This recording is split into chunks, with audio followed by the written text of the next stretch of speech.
मायावती की भतीजी को दहेज के लिए उसके ससुराल वाले प्रताड़ित कर रहे हैं। कह रहे हैं तुम्हारी बुआ मायावती है, उनके पास खूब पैसा है, वो खूब अमीर हैं, तो 50 लाख रुपए और एक फ्लैट का जुगाड़ कर दो।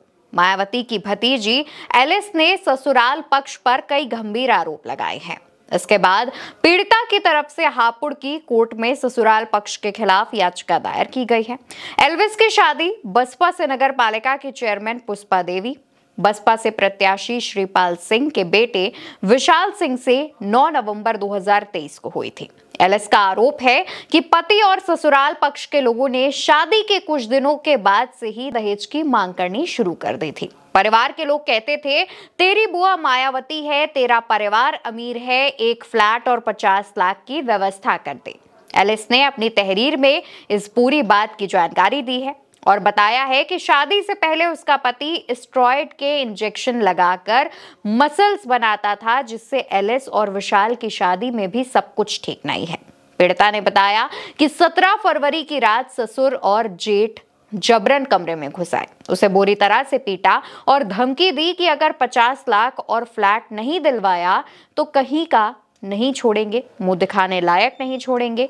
और आगे कहा कि अब तेरी बुआ मायावती का कोई जनाधार नहीं है, अब हमारा कोई कुछ नहीं बिगाड़ सकता। पीड़िता ने कहा कि सास नगर पालिका की चेयरमैन है, इसलिए थाना पुलिस ने कोई कार्रवाई नहीं की। थक हार कर मुख्य न्यायिक मजिस्ट्रेट कोर्ट में याचिका दाखिल की गई है।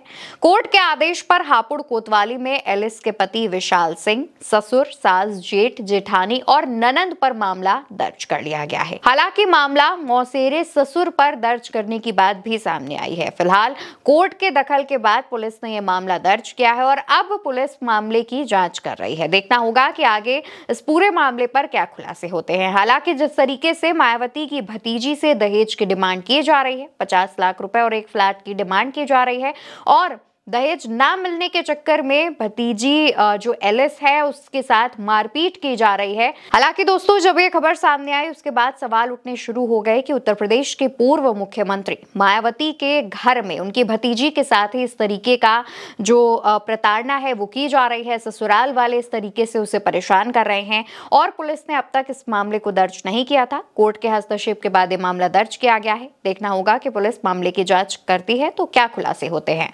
फिलहाल खबर आप भारत एक सोच पर देख रहे हैं। मेरा नाम अवंतिका अवस्थी है।